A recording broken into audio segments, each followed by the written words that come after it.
future. In this video, I want to talk about Wag and Roverr, a hustle where you can house sit or even walk other people's dogs and get paid to do it. Now, this is not a hustle where you can generate compound interest, but if you are a dog lover or animal lover, this may be an opportunity you may want to take advantage of. But there's a few things you need to understand to keep in mind before you even jump into this niche. Number one is dogs feed off your vibes. So if you're the kind of person where you're walking a dog and then you get nervous when that dog sees somebody else that's walking by and the dog decides they may growl at the other person, the dog or whatever, and try to bite them, a lot of the time, the dog's just feeding off your vibes in that case, and they feel they need to protect you, okay? But that's not always the case, especially if the dog has a bite history. And if the dog has a bite history, generally I don't even want to deal with it. But if I do decide to deal with it, like if the money's good enough, then I got to consider, okay, I might have to bring a prong collar, a shot collar, something like that, and I actually have to spend more time with that dog. And generally, it's just not something I want to deal with, okay? Wag and Roverr, you don't get paid to train somebody else's dog.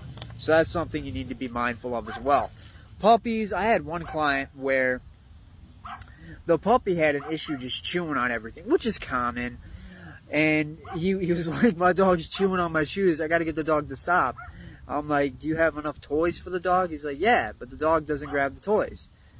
Well, you got to grab the toy and then distract the dog with the toy. Like, puppies are very much like little kids. So you just distract them with it. You don't just start giving them treats, because then the dog's going to start thinking, oh, every time I chew on your shoes, I'm going to get a treat. I'm going to be rewarded. You don't want to do that. And I remember I had that same client. He was having issues with his dog not sitting. He was like, how do I get the dog to sit? I told him to sit, he don't sit. I'm like, well, they learn. They have to learn what that means. And the easiest way to do that is you get the treat and then you put it right above their head. And, you know, you put it right above their head like that. And they're going to look at it. They're going to go like that. They're eventually going to sit down. And then you give them the treat. And you reward that with good behavior.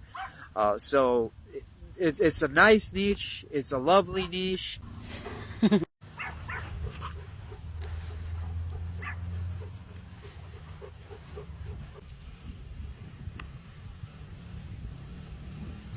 Beautiful girl, yes you are. Yes you are.